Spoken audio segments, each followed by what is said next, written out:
श्रीशुक उवाच एवं व्यवसितो बुद्धया समाधाय मनोहृदि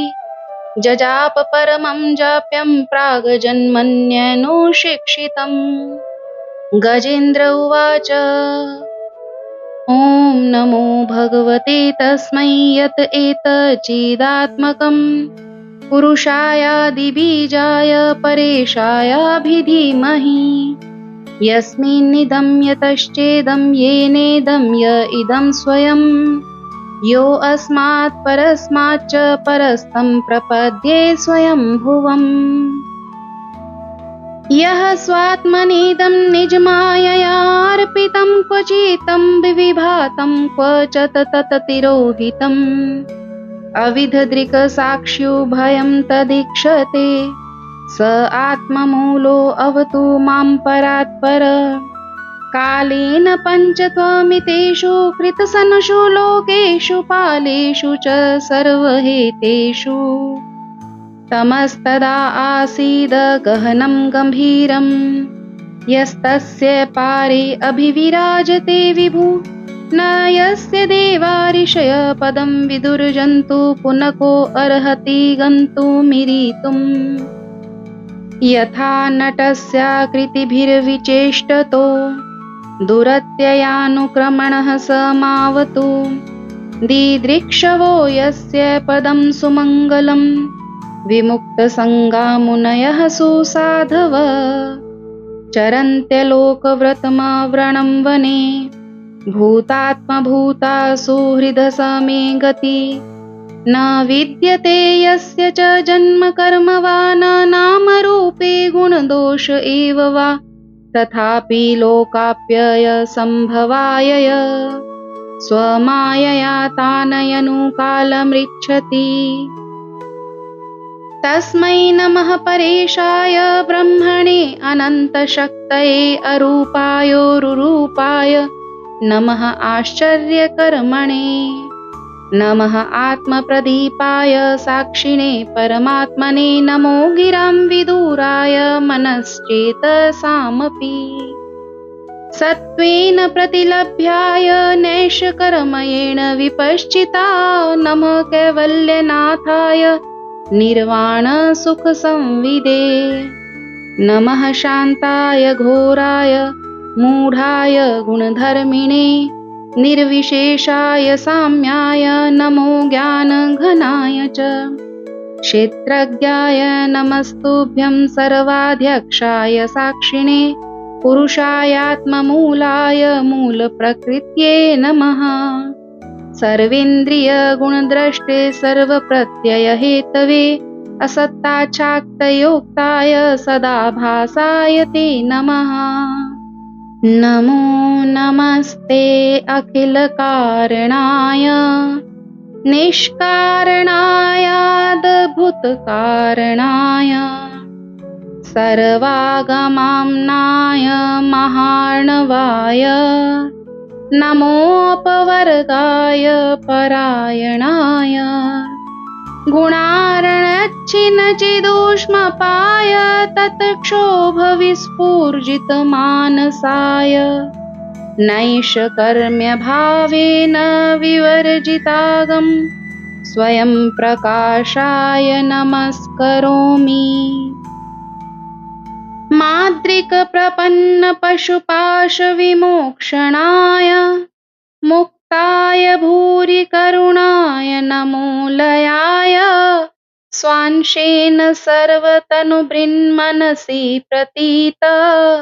प्रत्यगदृशे भगवते बृहते नमस्ते। आत्मात्मजाप्तग्रहवितजनेषु सक्तैर्दुष्प्रापणाय गुणसङ्गविवर्जिताय मुक्तात्मभिः स्वहृदये परिभाविताय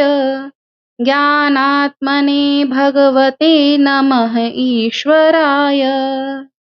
यं धर्मकामार्थविमुक्तिकामा भजन्त इष्टां गतिमाप्नुवन्ति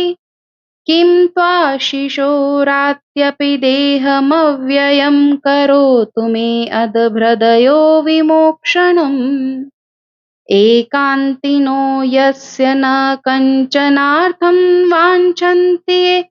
वै भगवत्प्रपन्ना अदयद्भुतं तचरितं सुमङ्गलं गायन्त आनन्दसमुद्रमग्ना तमक्षरं ब्रह्म परं परेशम् अव्यक्तमाध्यात्मिकयोगगम्यम् अतीन्द्रियं सूक्ष्ममिवातिदूरमनन्तमाद्यं परिपूर्णमीडे यस्य ब्रह्मादयो देवा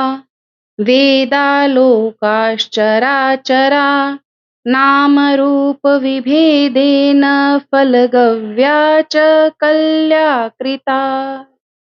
यथार्चिषो अग्ने सवितुर्गभस्तयो निर्यान्ति स्यान्त्यसकृतस्वरोचिष तथा यतोऽयं गुणसम्प्रवाहो बुद्धिर्मनः खानि शरीरसर्गा स वै न देवासुरमर्त्यर्त्यङ्ग न स्त्री न षण्डो न पुमान् न जन्तु नायं गुणः कर्म न सन्न चासन् निषेधशेषो जयतादशेष जीजीविषेनाहमिहामुया किम् मन्तर्बहिश्चावृतये भयोन्या इच्छामि कालेन न यस्य विपल्लव सतस्यात्मलोकावरणस्य मोक्षम् सोऽहं विश्वसृजं विश्वं विश्वं विश्ववेदसं विश्वात्मानमजं ब्रह्म प्रणतोऽस्मि परं पदम् योगरन्धितकर्माणो हृदि योगविभाविते योगिनोऽयं प्रपश्यन्ति योगेशं तं नतोऽस्म्यहम् नमो नमस्तुभ्यं सहायवेग शक्तित्रयायाखिलधिगुणाय प्रपन्नपालाय दुरन्तशक्तये तदिन्द्रियाणामनवाप्यवर्तर्मने नायं वेद स्वात्मानं यच्छक्तया हन्धिया हतं तं दुरत्ययमहतम्यं भगवन्तमितोऽस्म्यहम् श्रीशुक उवाच एवं गजेन्द्रमुपवर्णित निर्विशेषम् ब्रह्मादयो विविधलिङ्गभिदाभिमाना नैते यदोपसश्रीपूर्णिखिलात्मकत्वात् तत्राखिलामरमयो हरिराविरासीत् तं त्वद्वार्तमुपलभ्य जगन्निवास स्तोत्रं निशम्य दिविजे सह संस्तुवद्भिः छन्दोमयेन गरुडेन समूहयमाना शचक्रायुधोऽभ्यगं दाशूयतो गजेन्द्र सोऽन्तः सरस्यूरुबलेन गृहीत आर्तो दृष्ट्वा गरुत्मतिहरिं ख उपात चक्रम् उत्क्षिप्य साम्बुजकरं गिरमाह कृच्छा